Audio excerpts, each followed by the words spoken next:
Already, we're almost done with our discussion on the doubly linked list. It's quite a nice extension with the previous reference and also the header and trailer guarding nodes, right? That's something we talked about so far this week.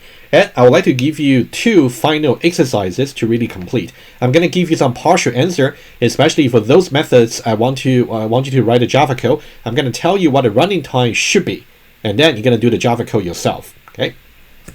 So exercise number 1, we're going to consider the following methods.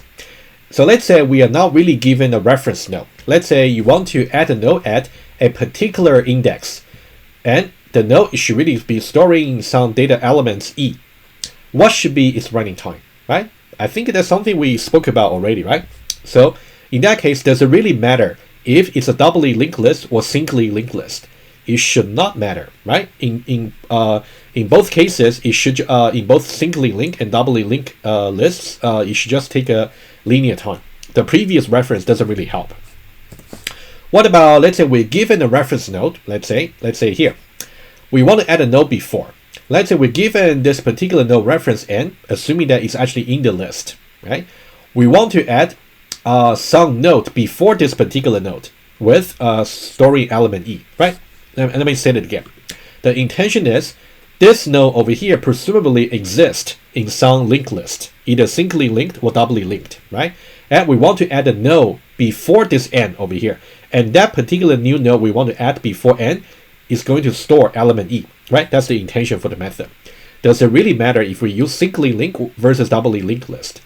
Well, apparently it's going to make a difference, right? Because for singly linked list, all we can do is we have to go to the node before n. It's a predecessor. We want to go there first by using a get node add, for example. In that case, it's going to take linear time already. But in the case of the doubly linked node, in that case, we can simply say and get previous. In that case, we already got a previous node if needed, right? So that's going to be constant time. I'll let you work out the exact implementation details. Okay, you can think about every time if the algorithm is going to require the use of the previous reference to really save the running time, then definitely double linked list will be the winner. Otherwise, it wouldn't make a difference. What about this one? Let's say we are given some node over here, presumably existing in some linked list, singly linked or doubly linked. We want to add a new node storing data element E and put that node after n. In this case, does it really matter if we use singly linked list or doubly linked list?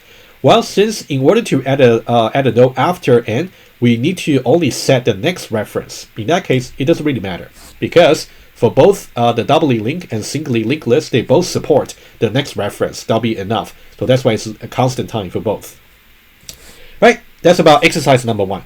So I already discussed about the running times for each one of them in detail, so it will be up to you to really complete the code for each one of them. All right, especially for doubly linked list. I think I assigned similar method to you for the singly linked list. If you didn't do the exercises, I will encourage you to really do them to reinforce your understanding. Right, so now let's talk about exercise number 2. You can see for exercise number 1, we are really talking about inserting some node into the list by creating some new node objects. But let's talk about methods related to removing a node from the list.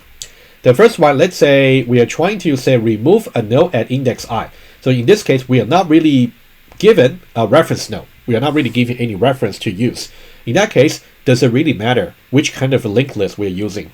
The answer is no, doesn't matter. Because we still actually have to get, well, in the case of, actually that's something I did earlier, right? If you remember, that's really important. Let me just get back to the iPad over here. Right, you can see over here, in the case of the doubly linked list, we want to get a node at index I. But in the case of the singly linked list, we'll get to the node at I minus 1. Right? That's the detail you want to recall. All right. And let me just put my stuff over here. Okay, just set it up. Okay. Right. So that's about linear time for both singly linked and doubly linked list. And what about this? Let's say we're given a reference node. And if I want to remove, let's say, a node before this particular node, so we're given n over here, n presumably exists in some linked list. But I want to remove the predecessor of n. Now, does it really matter if I use singly linked or doubly linked list? It does, because in the case of the singly linked list, I need to get its predecessor, but there's no previous reference for singly linked node. So what I need to do is I may just need to write a while loop to go all the way to the node where the node's next will just be n. In that case, it might take linear time. What about doubly linked list? Well, it will just be constant time because I can simply say n dot get previous and remove it. What about this? Let's say I want to remove the node after a particular node. Let's say I'm given this particular node. Again, presumably it exists in some linked list. If I want to remove the next of n, in that case, does it really matter if I use singly linked list or doubly linked list? No, it doesn't matter. It will just be constant time just by setting the next pointer appropriately. Alright, I believe that's the final one. And this is something we did earlier. Let's say I want to remove a node somewhere in the list. Could be the front, could be the end, or could be the middle. How would I do it? Well, in this case, we're going to basically set the references not just for this current node, but also for its predecessor and also for its successor. That's what we did, right? So does it really matter if we use a singly linked or doubly linked list? It does, because to get to the predecessor, in the case of the singly linked list, you have no choice but to really get a linear time to get to the node before the node that you want to remove, right? It's going to be linear time. But in the case of the doubly linked list, we just learn about it. It's simply just going to be constant time because you can simply get to you can simply pass this as a helper method into you can just do a helper method call to the remove method, right? Alrighty, so that's about the two exercises I would like you to complete, especially about Java coding, right? I already talked about the running time in detail. If you got any further doubts to be clarified, let me know. I would like to conclude our entire lecture over here. It's quite a long one. We spent about almost 3 weeks actually in this particular subject about the basic data structure arrays versus linked lists, especially we subdivide the linked list into either singly linked or doubly linked, right? We cover all the aspects for these three data structure. You should definitely make sure you understand this lecture pretty well. Let's now do a final performance comparison by using a table. Okay, let me now switch to iPad right away. Right, I cover certain important fields so we can talk about it before we reveal the answer. Okay, but I would say in the case of the array, we already spoke about it last week when we actually concluded the discussion for singly linked list. So that one, I'm not going to waste your time. And also for singly linked list, that's also something we talked about last time, right? So I would say for this part over here specifically, you can refer to last week's lecture. Okay, so this part has been covered already. So you can think about this part over here has been covered already. Okay, so actually let me draw better. So this part over here is going to be referring to what we discussed in the last part for the singly linked list. See the discussion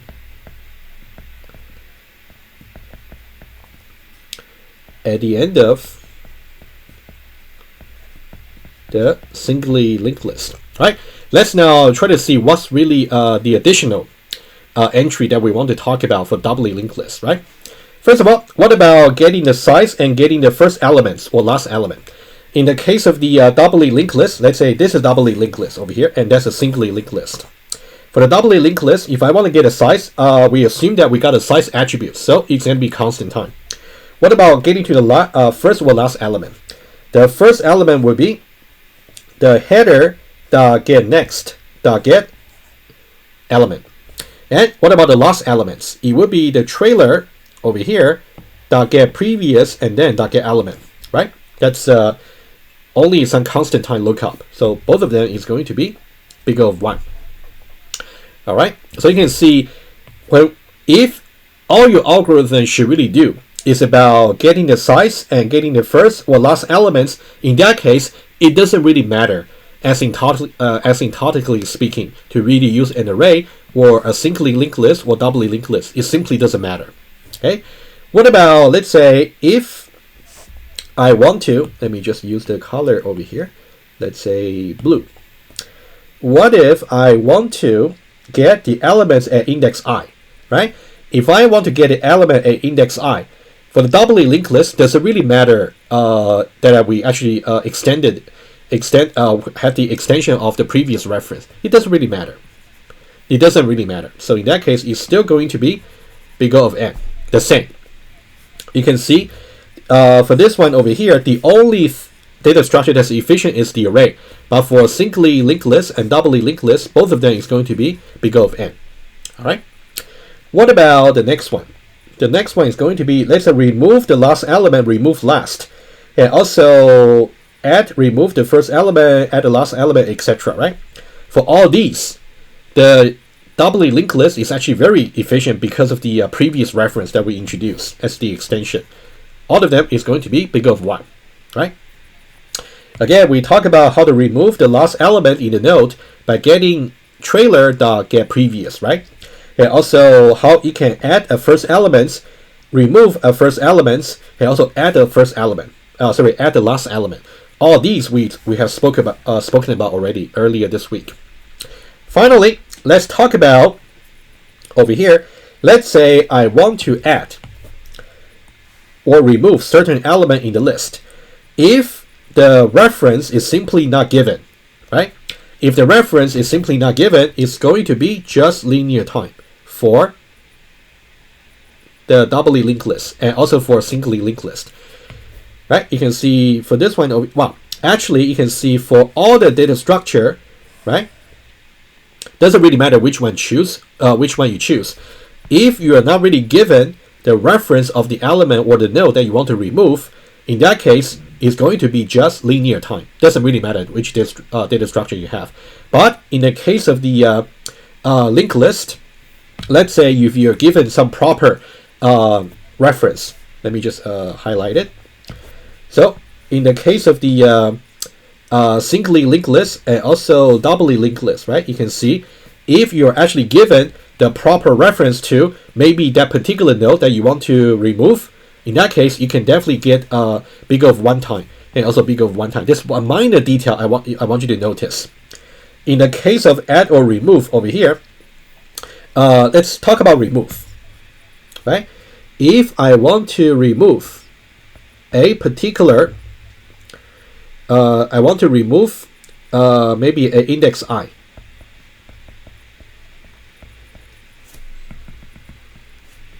Add index I. In that case, what index should I pass to the singly linked list? In that case, I should really pass I-1 node, right? So that should be the case. And in the case of the doubly linked list, let's say if I want to remove add index I also, does it really have to be I-1?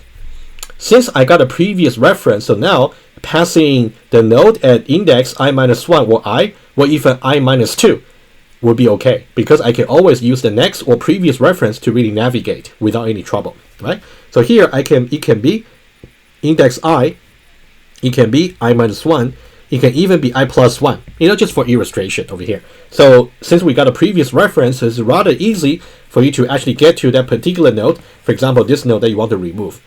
Let's say you want to remove this particular node over here, but you're only given the reference for its successor's successor. In that case, you can just go back 2 levels, go back two times using the previous reference lookup to really get there, right? It's still going to be constant time. Right, so hopefully this point also is well taken. Right, so what we're saying is, in the case of removing an index I for singly linked list, it must be the index I-1 node reference you want to pass. But in the case of removing something at index I for doubly linked list, you can give the range of indices you can give to really achieve the big O of 1 time is actually quite wide. It can be I, can be I-1, can also be I+1. All right. That's about the performance table for all the 3 data structure, and we are now done with the discussion for all the 3 basic data basic data structures. And I do have some final exercises to really to suggest to you beyond this lecture. You definitely want to do a little bit more programming. You want to implement and test the assigned methods throughout the lecture. Not just this week, but also all the previous weeks. Whenever I assign any methods for you to implement, I will highly suggest you actually do it. Otherwise, they might appear later in the test or in the exam. So you want to do that for the singly linked list and also doubly linked list classes. And the second one is you may just want to go back to the insertion sort and also selection sort method that we implemented in arrays. You may just want to modify the data structure over there using singly linked list and doubly linked list. And here's the question. Does it really matter for what's really needed for both sorting methods? Does it really matter whether we use a singly linked or doubly linked list? What it boils down into, does the previous reference extension that we introduced in the doubly linked list really make a difference? Is it going to improve the performance or make it worse? That's something I want you to think about. All right, so that's about everything I want to say about the 3 basic data structures, and that's it.